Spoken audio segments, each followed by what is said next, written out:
This is also about 90.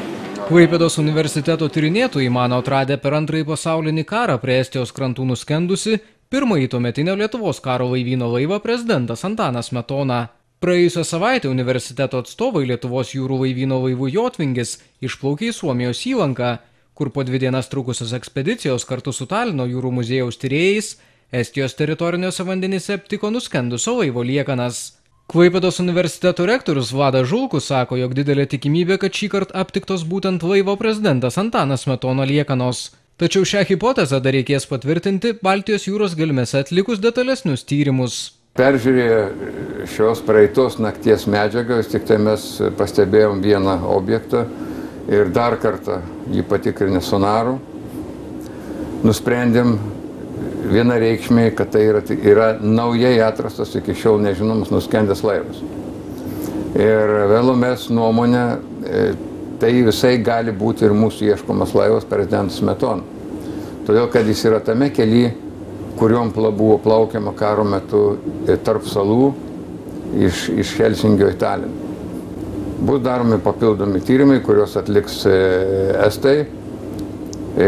Galbūt mes prašysim pagalbos vėl karinių jūrų pajėgų, kurie turi specialią įrangą minom ieškot, kad būtų nuleidžiami prietaisai, kurie galėtų detaliau apžiūrėti šitą laivą. Tačiau jau mums patiems netikėtai, iš esmės tikrai pasisekė. Ir mes atradom naują nuskendusį laivą, kurio estai anksčiau nežinojo, ir labai tikėtina, kad šitas laivas gali būti prezidentas Smetona, kuris buvo torpeduotas 1945 metų sausio mėnesį. Tyrėjų laukia dar ilgas ir nelengvas darbas, siekiant išsiaiškinti, rastas būtent šis laivas. Rektoriaus teigimu toje vietoje 83 metrų gylis. Tad teks tyrinėti dugną nenarams, kuriems ten per gilu pasitelkus specialią techniką. Be to laivą tikėtina gerokai suniokojo sprogmenys, tad jį gali būti sunku atpažinti. Ekspedicijoje dalyvavo ir pirmojo prezidento Antano Smetono kapitono Adomo Daugirdo anūkas Jonas Nekus. Noriu irgi labai širdingai pasakyti ačiū už Lietuvos laivyną, čionais visi jūrininkai, vadas laivas labai mūsų pakvietė čionais ir padėjo labai daug.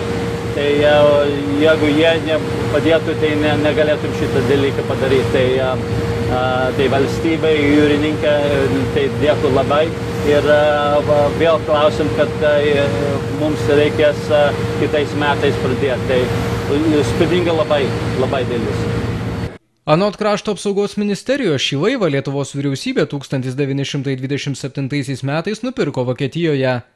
Tai buvo pagal Versalio taikos sutartį nuginkluotas vokiečių kovos su minomis laivas M59. 1935 m. spalį ant prezidento Smetonos laivo stiebo pirmą kartą buvo iškelta Lietuvos karinio laivyno vėliava ir laivas su karine įgula išplaukė į jūrą. Sunaikinus Lietuvos kariuomenę laivas buvo pervadintas ir perduotas sovietiniam Baltijos kariniam laivynui.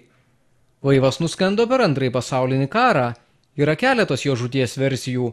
Manoma, kad 1945 m. sausį jis užplaukė ant minos.